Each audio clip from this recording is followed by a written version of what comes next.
What's up guys, this is Alex Rose. If you're new to the channel, I make weekly videos including DJ mixes of mostly house music, mashups, as well as tutorials to help you apply some of the learnings that I've had from my music career to your own. Today we've got an exciting topic. We're talking about two of the main reasons you want to focus on developing a brand regardless of where you are in your career. But first, let's jump into the intro.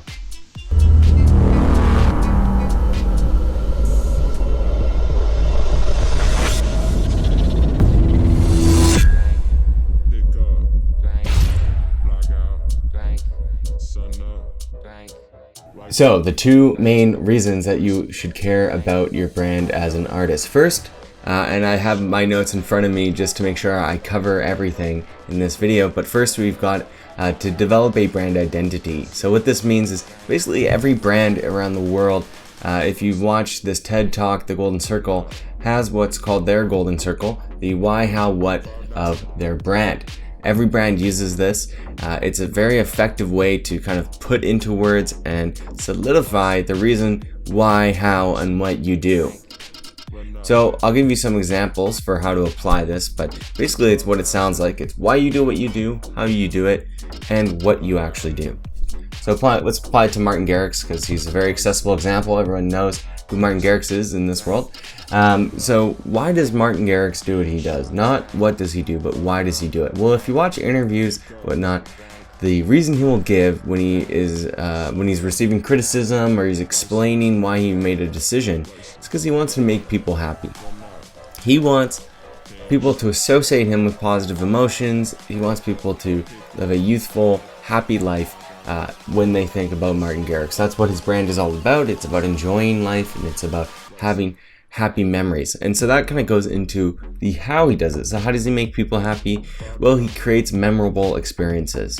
So whether it be, his style, his shows, his music, anything, whatever he does, it has to create memorable experiences. It doesn't matter what genre he's producing in, and this is why he gets away with not being locked down into one particular style or genre. So as long as it's memorable, as long as it's making people happy, it's creating those happy memories, then it's in line with his brand.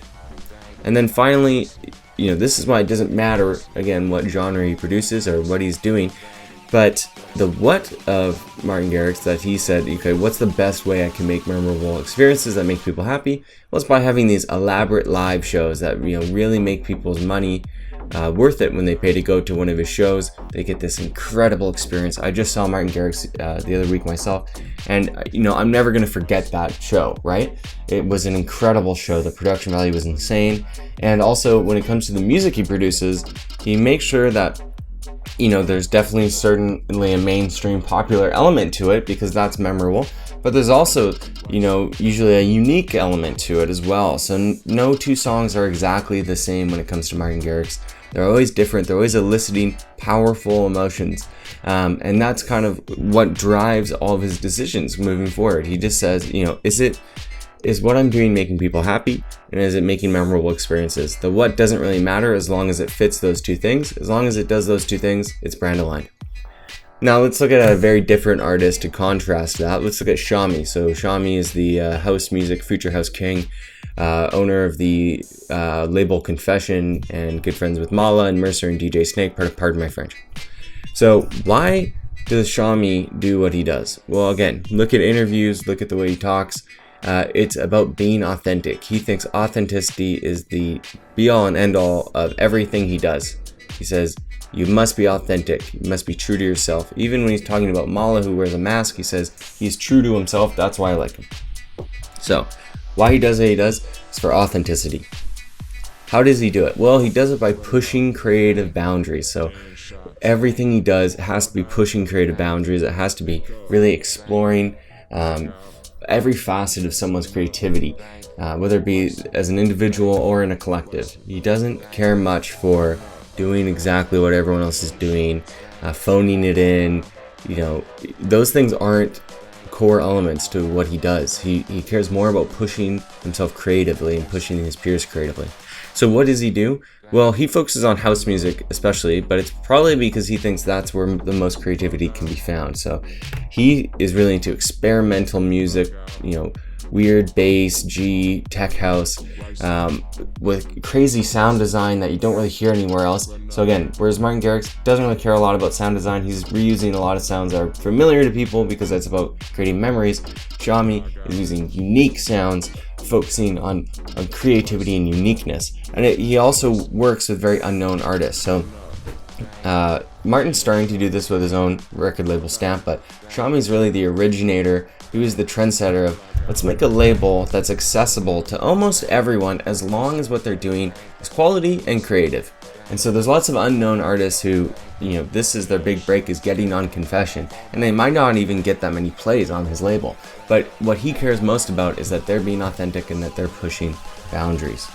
So the other reason within that of brand identity, the benefits of brand identity, is that it makes decisions easier for you. So once you've established your golden circle, your why, how, what, like I said with Martin and Xiaomi, it's very easy for them to decide whether or not something's a good or a bad idea in terms of their career. And an example I'll give of this is actually Rez. So Rez, a couple weeks ago, I saw this interview with her where she was talking about how she agreed to do this pool party, and it was a lot of fun. It was during Miami Music Week. And she said it was fun, but it was kind of off-brand.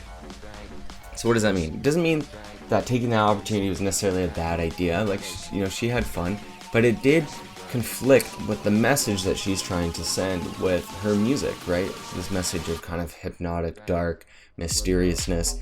To do a daytime pool party doesn't really make sense for her. So even though she made the decision, no, I'll do it anyways, my friends are there, blah, blah, blah, I have all these other reasons. If she was, conflicted about it and didn't know which way to go, she wanted a kind of tiebreaker, she could always turn to her brand and say, well, my brand identity says I shouldn't do this. It says that it's off-brand for me. It's not a decision that's in line with my goals. So it helps you make those decisions as well in the future. Xiaomi had a great example of this too. They said, oh, Xiaomi, we got these dancers who are dressed up like sexy nuns. We think it's in line with your brand because your brand is all this churchy stuff, right? And he goes, no, that's not my brand, right? My brand is, I express my brand through these, religious connotations because I think it's unique. I think it's pushing creative boundaries, and I treat music like a religion. But what's not aligned is the objectification or the ridicule of religion through these nuns, right? So he said that's actually not brand aligned because it's not in line with my why and my how. Whereas the event coordinator was seeing his what. They were seeing the religious, confession, blah, blah.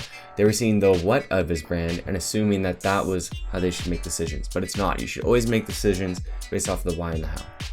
Okay, so the second main reason that you want to focus on your brand is that it opens opportunities. So if I'm someone who doesn't know who you are and I see that you have a solid brand, it will tell me before I've even interacted with you what to expect, right? So if you see a brand of someone that's maybe they got kind of that slime art stuff going on and there's lots of, not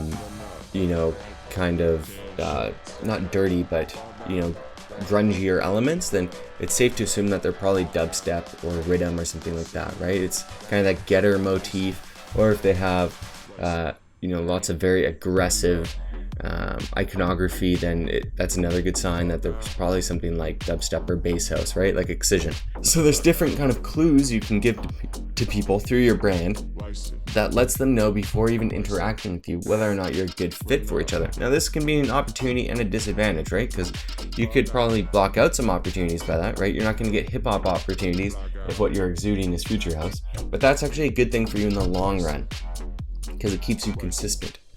The other thing too is that if I've never interacted with you before, but I see that you have a very strong brand, you've got very, great consistency, it seems like there's lots of effort and thought put into it, then that's a sign to me that you're taking this seriously, that you're a professional, and that you're not just, making music as a side hobby or whatever, that you're treating it like it's a career path, like it's something that you're really serious about. And even if your following is lesser, people will see that and will actually treat you like you're bigger than you are. And this is a message that I've gotten many times. People have said that they value my brand more than they value actually things like my poll to a club or the amount of revenue that I'm making that club that night, because just the association with my brand is so strong. And finally, it's brand recognition, right? So I put in a lot of effort to having hats with my logo on them, you know, giving them away to people to make sure that they're captured, and always highlighting people who highlight my brand through my social media channels. That way, my brand exposure is large and people will recognize and know my name, even though I've never met them before. So that's happened a couple times to me when I'm on the Granville Strip in Vancouver, is that people will know my name, they'll have heard of me, and I don't even know who they are. That can only happen when you have a very strong brand, right? Even if that brand is about, you know, I'm the best DJ on the Strip and my technical prowess is better, you need to make sure you're reinforcing that skill in your branding, right? And then people will recognize you. So to recap, there's two main reasons that you want to focus on your brand as an artist. The first is to develop a brand identity, and what that means is creating your why, how, what golden circle to help drive your decision making in the future. Then the second reason is that it creates opportunities for you. When people see a consistent, highly polished brand, they're more likely to want to work with you.